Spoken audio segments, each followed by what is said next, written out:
សម្រាប់អ្នកដែលកើតមកមានឪពុកម្ដាយមានជីវភាពធូរធារគេអត់សូវពិបាកដូចយើងទេបងប្អូនតទៅពេលយើងកើតមកជាកូនអ្នកក្រីក្រជីវភាពលំបាកចឹងទៅយើងអត់មានអីទីពឹងទេបងប្អូនឪពុកម្ដាយយើងមានតែអរគុណគាត់ដែលបង្កើតអាយុជីវិតយើងមកទោះបីជាគាត់មិនមានលទ្ធភាពជួយជ្រោមជ្រែងយើងក៏ដោយខ្ញុំមានផ្នត់គំនិតនឹងការតស៊ូនិងភាពឧស្សាហ៍ព្យាយាមតាំងតែពីក្មេងមកបងប្អូនទាំងអស់គ្នាអាចសួរឪពុកម្ដាយខ្ញុំបានខ្ញុំការងារអីក៏ខ្ញុំអាចធ្វើបានដែរអត់ចេះកំណាញ់ខ្លួនទេតាំងពីក្មេងមកបោកកៅអៅលាងចានអីគឺធ្វើសពគ្រប់ពិសេសគឺខាងផ្នែកចុងភៅធ្វើម្ហូបនឹងតែម្ដងហើយបំណងប្រាថ្នាពីក្មេងមកគឺមិនមែនមកចង់ធ្វើជាចុងភៅអញ្ចឹងទេបងប្អូនទាំងអស់គ្នាបំណងប្រាថ្នាខ្ញុំគឺចង់ធ្វើជាគ្រូពេទ្យជាបាលជំងឺមនុស្សអញ្ចឹងណាបងប្អូនតែដោយសារតែបំណងប្រាថ្នាយើងរៀនអត់បានចប់ចុងចាប់ដើមដល់អញ្ចឹងទៅក្តីប្រាថ្នានឹងវាអត់បានសម្រេចហើយក៏ធ្វើឲ្យខ្ញុំឈប់រៀនខ្ញុំដើរធ្វើការស៊ីឈ្នួលដើរធ្វើការតាម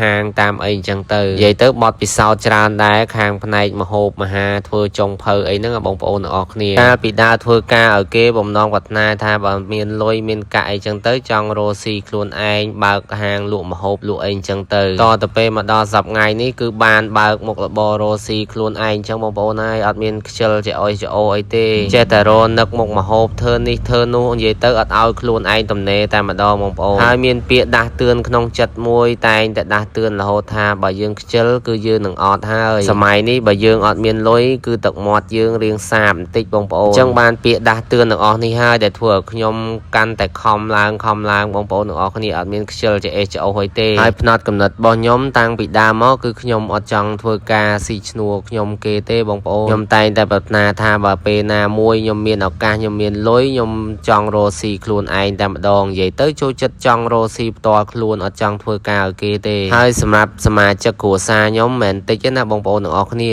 មានបងប្អូន9នាក់បងប្អូនហើយខ្ញុំហ្នឹងគឺជាកូនពៅគេតែផ្នត់កំណត់របស់ខ្ញុំគឺខុសពីបងបើបងគាត់ចង់ធ្វើការឲ្យគេច្រើនជាងពេលខ្លះគាត់គិតថារកស៊ីខ្លួនឯងវារៀងហត់ចឹងណាបងប្អូនធ្វើការឲ្យគេដឹងតែដល់ខែបើកប្រាក់ខែតែម្ដងតែបើខ្ញុំយកមកកិនគូទៅគឺថាធ្វើការឲ្យគេចំណាយកម្លាំងមួយថ្ងៃដែរដូចតែគ្នាយើងរកស៊ីខ្លួនឯងក៏ចំណាយកម្លាំងមួយថ្ងៃដើម្បីខ្លួនឯងតែបើយើងធ្វើការឲ្យគេគឺចំណាយកម្លាំងមួយថ្ងៃហ្នឹងគឺដើម្បីតែគេបងប្អូនគ្រាន់តែថារកស៊ីវាមានខាតមានចំណេញមានស្ងាត់មានលក់ដាច់មានលក់មិនដាច់អញ្ចឹងទៅតែបើយើងធ្វើការឲ្យគេគឺដឹងតែទៀងប្រាក់ខែតែម្ដងបងប្អូនតទៅពេលអញ្ចឹងទៅបងខ្ញុំគាត់អត់ចង់រកស៊ីទេភាគច្រើនគាត់ចង់ធ្វើការឲ្យគេយកប្រាក់ខែអញ្ចឹងទៅតែខ្ញុំអត់ទេបងប្អូនអើយចង់រកស៊ីខ្លាំងណាស់រាល់ថ្ងៃនេះថាបើខ្លួនច្រែក2 3បានអាចរកស៊ី3 4មុខតែឯងនិយាយទៅចង់មានចង់បានណាបងប្អូនអើយព្រោះតែពាក្យខ្លាចក្រអញ្ចឹងបានខ្ញុំតែងតែផ្ដែផ្ដាំបងប្អូនកូនក្មួយ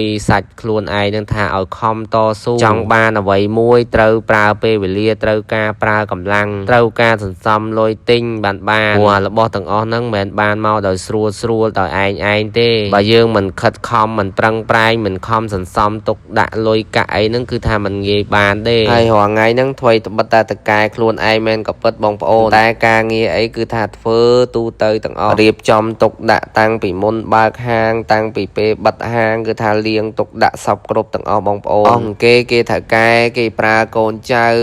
2 3នាក់អីឲ្យរៀបចំអញ្ចឹងទៅតែចំណែកខ្ញុំអត់ទេបងប្អូនចោះធ្វើខ្លួនឯងផ្ទាល់អញ្ចឹងតែម្ដងគ្រាន់តែថាកូនចៅឲ្យគាត់ធ្វើអីផ្សេងអញ្ចឹងណាបងប្អូនអញ្ចឹងយើងជួយធ្វើគ្នាអញ្ចឹងទៅដោយបងប្អូនឃើញនៅក្នុងវីដេអូនេះគឺជាការងារប្រចាំថ្ងៃបងប្អូនគឺត្រូវតែធ្វើរាល់ថ្ងៃតែម្ដងអត់អាចខានបានអញ្ចឹងបានថារាល់ថ្ងៃនេះក៏សំណាងដែរបងប្អូនអើយបានកូនចៅសិតតែល្អបានម៉ួយសិតតែល្អទាំងអស់ជាចុងក្រោយមានតែអរគុណដល់ពុកម៉ែបងប្អូនម៉ួយទាំងអស់ដែលតែងតែគាំទ្រហាងលីហួរ Oyster យើងខ្ញុំរហូតមករយៈពេលនៃការបើកលក់ហ្នឹងគឺចូល6 ឆ្នាំហើយបងប្អូនឈរជើងលើទឹកដីតាខ្មៅនេះសម្រាប់បងប្អូនចង់ញ៉ាំម្ហូបឆ្ងាញ់គ្រឿងសមុទ្រស្រស់អីអាចមកកំងញ៉ាំបាននៅហាងលីហួរ Oyster បងប្អូនមានច្រើនមុខកន្លែងខ្ញុំបាទមានតាំងពីបាយឆាមីឆាកាទៀវមីហិលបុកល្ហុងគ្រឿងភ្លាគ្រឿងបំពងគឺមានសពគ្រប់ទាំងអស់មានតាំងពីទឹកកឡុកបឺកឡុកផ្អែមផ្លែឈើផ្អែមចាប់លៀងនិយាយទៅដាក់ចម្រោះឲ្យតែម្ដងមួយមកកន្លែងខ្ញុំគឺដឹងតែអត់ខកបំណងទេចង់ញ៉ាំអីក៏មានដែរមានតាំងពីស៊ុបទៀតបងប្អូនស៊ុបហ្នឹងមានស៊ុបសាច់គោមានស៊ុបគ្រឿងសមុទ្រស៊ុបសរសៃកែងគោបងប្អូនទាំងអស់គ្នាហើយតម្លៃសមរម្យបាទមួយឈុតវាត្រឹមតែ 30,000 ចឹងមកបងប្អូនចង់មកញ៉ាំអាច អាចមកញ៉ាំបានបាទអរគុណច្រើន